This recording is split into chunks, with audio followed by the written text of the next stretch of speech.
starts with a Woody Page, Ramona Shelburne showdown. Eagles 29, Texans 17. Phillies 8-0 for the first time ever.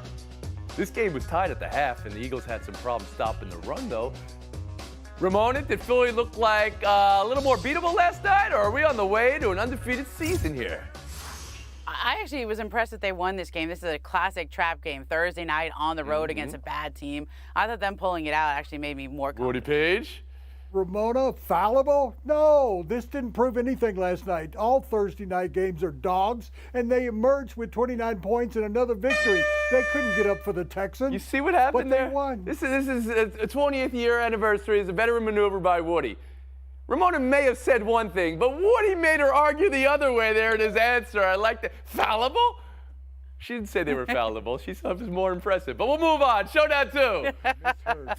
The excitement right now in Philadelphia. You know, you got the Phillies in the World Series. The Eagles are undefeated, and you guys are playing for the championship as well. How exciting is that for you? Has it sunk in yet?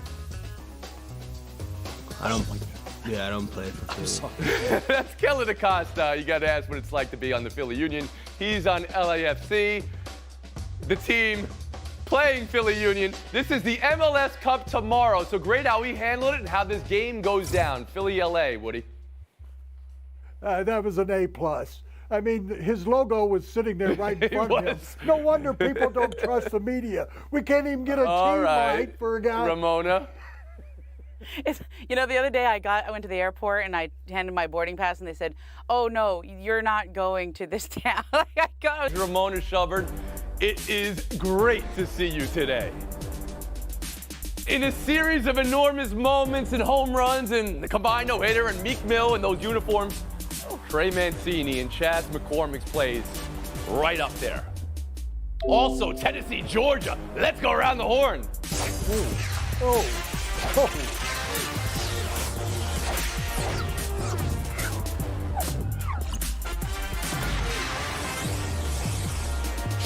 When Kyle Schwarber smashed that ball down the line, Schwarber smash, there were two Phillies on base. That could have been the lead in the bottom of the 8th. Trey Mancini, exactly where he was supposed to be, where he needed to be, made the play.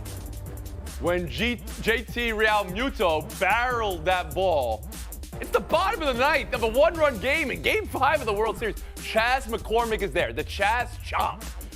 And the Astros, who got hit in the mouth in Game 3. To come back, shut the door last night in Philly, winning the last 2 there to get a 3-2 lead, going home 27 outs from the title, and they'll have a chance to do it tomorrow night and Sunday night. Woody Page, around the horn to you. How did the Astros just grab hold of this series? Great defense. I'll start with that. But I specifically want to talk about Presley. Watching him the night before when he threw about 40 pitches, I thought he can't come back. And he did. He did it back-to-back nights where he was able to come in and shut down the Phillies. But how did they take control of this series? Because they were able to quiet that crowd, quiet the enthusiasm, and quiet those home run bats. If the Phillies don't get home runs, they're not going to win any game remaining in the series, the one more. So I think that Houston, with the defense, with the bullpen pitching we talked about, and with the ability to keep them from hitting home runs, has made the difference. Ramona Shelburne. Well, you know, if you're to win a World Series, it's never one thing, it's a lot of things. And when as a baseball person, I saw that play from Trey Mancini, and I had flashbacks of Bill Buckner, right? And one of the most famous plays at first base in postseason history is that Bill Buckner play where it goes through his legs. He was out there because they thought they were going to win the game. They were up in that moment. They did not put the defensive replacement in. Trey Mancini was a defensive replacement for Yuli Gurriel. Why is he on the team? Because they let Carlos Correa go in free agency so they could have money to have the resources to go trade for guys like Mancini who make more money and build up that bullpen. And they're winning because of that depth and all the ability to make those extra moves. I think the Astros they did all the little things. Now, Woody, I would argue that Presley was so great last night. It was a 5-out save, good for him. But if McCormick doesn't catch that ball at the wall, that's a home run. I mean, No, I think that ball would have hit the wall, but that's a new ball game right there in the bottom of the 9th. With Bryce Harper coming in. David Dennis Jr.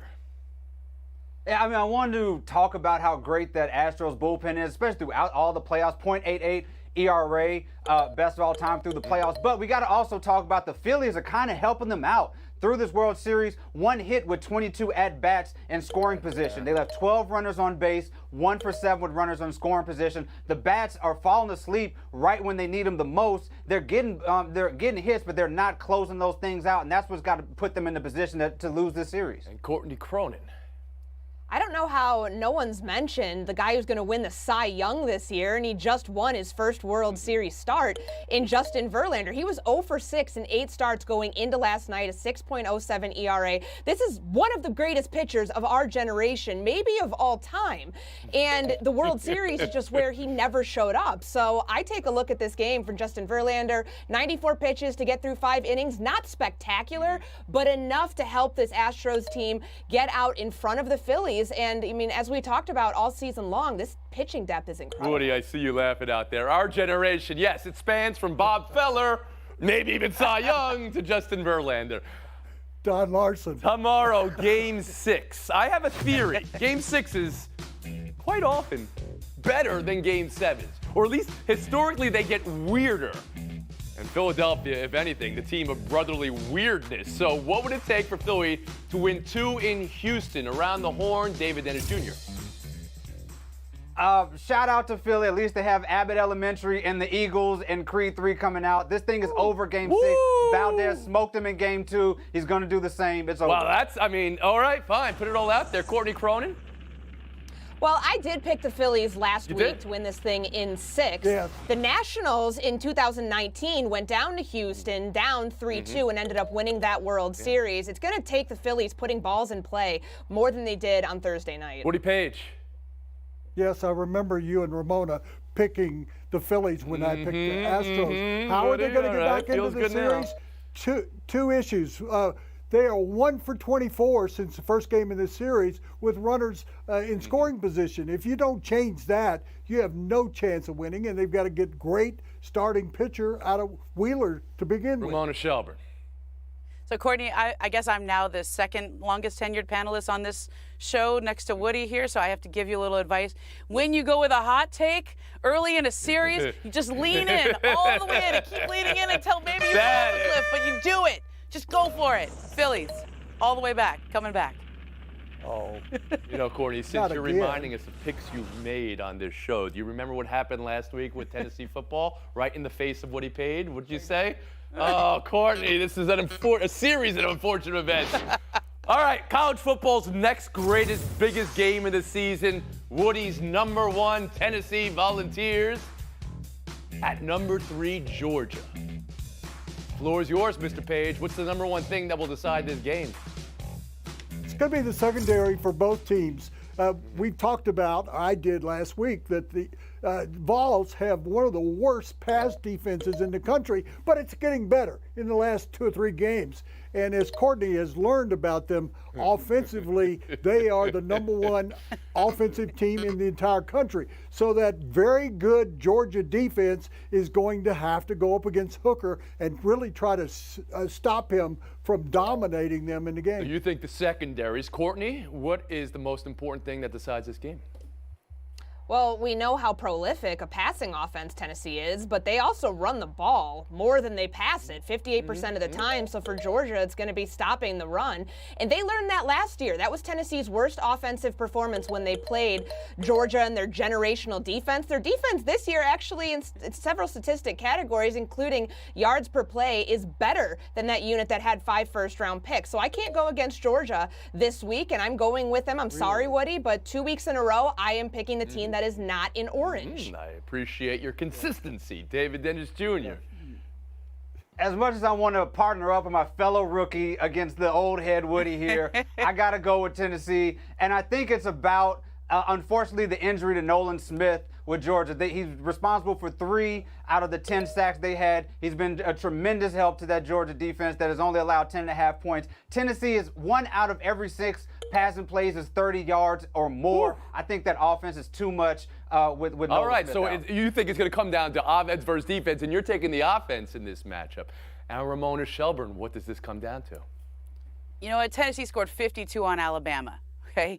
And they're getting one of their best receivers back. Cedric Tillman is coming back from an ankle injury this year. They got a lot of firepower. And as Georgia does have a good defense, but they've only played one team that is in the top 50 in scoring in FBS, and that's Oregon a long time ago. So make your pick, Ramona Shelburne.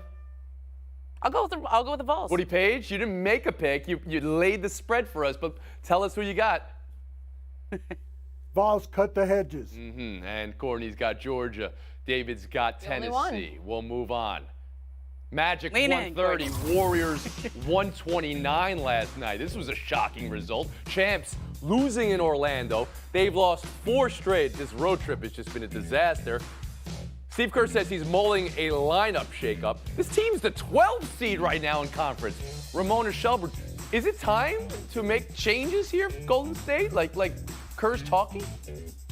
Well, the starting 5 is the best 5-man lineup in the NBA. Everyone else needs some work. And so what Steve Kerr's adjustment he's going to make tonight is going to take the starting 5 out. Basically, he's resting all of them on a second night of a back-to-back. They're looking at an 0-5 road trip if they lose tonight in Wait, you're reporting that they're going to be sitting Curry, they're going to be sitting Thompson, they're going to be no sitting... Curry, no Draymond, no Clay, no Wiggins. All right, so they're all Everybody's sitting. resting. So that would suggest today he's taking off, right? But going forward, this malaise to start a year after a championship, what is the major malfunction? They've got to get that second unit rolling. I mean, a lot of the players in that second unit had big years. Jordan Poole was mostly a starter last year because Klay Thompson was out, but now he's on the second unit. He's got to get himself The season. I don't think this team has been in sync since the Draymond Green Poole situation. And I think that carries into the season. But the second part would be no defense. The Warriors aren't playing defense. You know that. You said they need work with the second unit. Wiseman is playing awful. You almost need to send him to the G League to maybe develop some fundamentals that he lost when he was out because of injury. This is a team that's struggling and will continue to. Courtney Cronin. Yeah, I think that what Steve Kerr was intimating is a lineup change, maybe putting Jonathan Kuminga in that spot of James Wiseman, maybe giving him JaMychal Green's minutes. But defensively, the Warriors have been a mess in these 9 games. They've allowed a 30-point quarter in each of those games, 2 last night to the Orlando Magic. David Dennis Jr.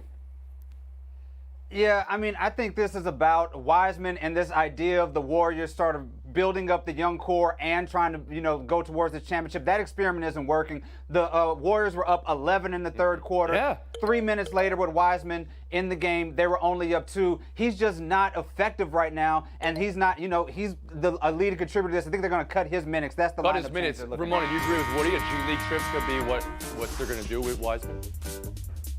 Yeah, I think that's going to be a season-long debate, but he's not going anywhere. I mean, James Wiseman is part of their future, and if anything, they're just going to have Draymond put his arm around him and teach Take a look at this. What does it say right there? 20th anniversary. That's why I'm so happy to see you guys today. We got 20 reasons to celebrate. This is show number 4,491 today of this program. And Wow. Woody, how many have you been here for? Just about everyone. Good job out of you guys. 2,800. Are hurt and affected from my post. I am deeply sorry to have caused you pain, and I apologize. Irving additionally adding he initially reacted out of emotion to being unjustly labeled anti-Semitic instead of focusing on the healing process of the Jewish people from the hateful remarks made in the documentary, he said. Kevin Durant today at Net Shoot-Around. I just didn't like anything that went on. I feel like it was all unnecessary. I felt like we could have just kept playing basketball and kept quiet as an organization. Those comments drew attention, and after Shoot-Around, Durant posted he wants to clarify. I see some people are confused. I don't condone hate speech or anti-Semitism. I'm about spreading love always. Our game unites people, and I want to make sure that's at the forefront. Ramona Shelburne, you've been covering this story for this network, a piece this afternoon. Where are we today, and do you believe the NBA will find Irving's apology satisfactory? No, it's not going to be satisfactory to just apologize on Instagram because Kyrie Irving has now made 2 written statements in which he said theoretically all the right things, but in his on-camera statements where people are asking him directly, do you disavow anti-Semitism or the Holocaust denial that is in that film? Let's call it a film, not a documentary, because documentary implies credibility, okay? He did not take that opportunity after many direct questions. And so what you say matters. It's not just what you write, because who knows what you're writing? A story I have up today with Adrian Wojnarowski, we reported that he never spoke directly to the Nets or the ADL. All the communication the Nets had with Kyrie Irving went through his agent. Who knows who even wrote that Instagram post? And so until he can say that directly with the same heartfelt nature that he had in that post, we don't know who's writing that. And I think that is the first step in coming back. The suspension says at least 5 games. I think it'll be more than that. And I think it's questionable whether he ever plays another game in the Nets uniform. So to the question, do you see Kyrie playing for the Nets ever again? Your answer is questionable, and that would be Kyrie's decision, that would be the Nets' decision, that would be the NBA's decision? I would say it would more on the Nets. I mean, they have to trust this guy again. And when their owner, Joseph Tsai, essentially spent a week trying to educate, trying to have a dialogue with him, can't even get a response to a text message that he sends Kyrie Irving, and then twice is expecting him to live up to statements that he put out either through the media or on his Instagram page, and then has a press conference where he refuses to disavow and apologize, it's hard to trust him again. So Ramona and Adrian Wojnarowski reporting the communication between Kyrie and team was not happening in some way. David Dennis Jr., I'll bring you in here. You did hear from Kyrie both in front of cameras yesterday saying, I did not make this, we'll call it a film. These are not my words. I put it out there. And also hearing Kyrie via his release yesterday where he said the words, I am sorry. How does it register for you?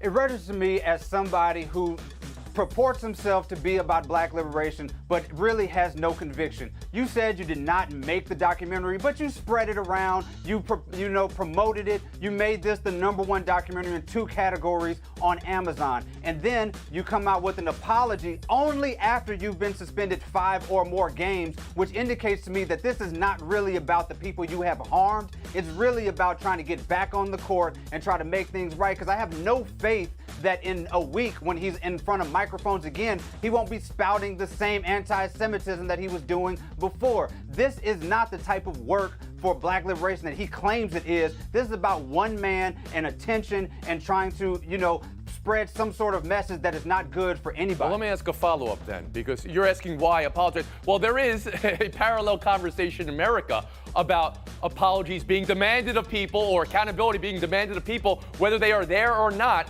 And if you are to give that apology, it just fuels the fire even more. And is that what's happening here? I mean, apologies are apologies, but it's really about action. Is he going to do the work to unlearn the anti-Semitism that he was doing? Is he going to learn how to make actions that make this thing right? But I haven't seen anything that indicates that he's going to do that, and the apology and calling this a documentary in the apology indicates that as well. Courtney Cronin, Commissioner Adam Silver said he wanted an explicit apology from Kyrie Irving. That's what was in that release last night, or do you see it differently? It was disingenuous. I mean, it came 7 hours after he could have said it in front of the media that was there asking him questions during shoot-arounds, so it felt like it was way too little too late, and he was doing it to try to save himself after the suspension. And to Ramona's point, sounds like he didn't even talk with the ADL, so that $500,000 donation, which the Anti-Defamation League rejected, seems like that didn't come from a good place. But this speaks to a larger issue with the Brooklyn Nets. They are an absolute embarrassment right now. They fire Steve Nash after a 2-6 start. They've done Kevin Durant's bidding. They've let Kyrie Irving get away with everything since he's been there.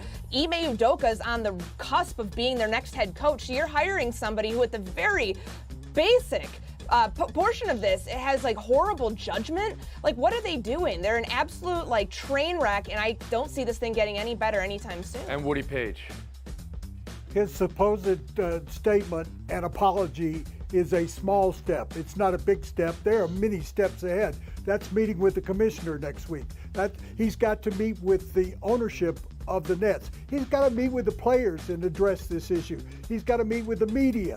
He actually should meet with Jewish concerns about this. Well, he has been in front of microphones for the last week, too. The meetings, in some ways, just have to meet with ownership. Courtney just told you about the ownership of the Nets, and that even goes back further to the NBA's business in China and owner Joe Tsai's business insiders. David Dennis Jr., you heard Kevin Durant say, I just wanted this to be about basketball and bring love to the world by basketball. How do you hear that? Because fans want it to be about basketball, too. How do you hear that? I want it to be about basketball too, but when your teammate is spouting anti-Semitism, then you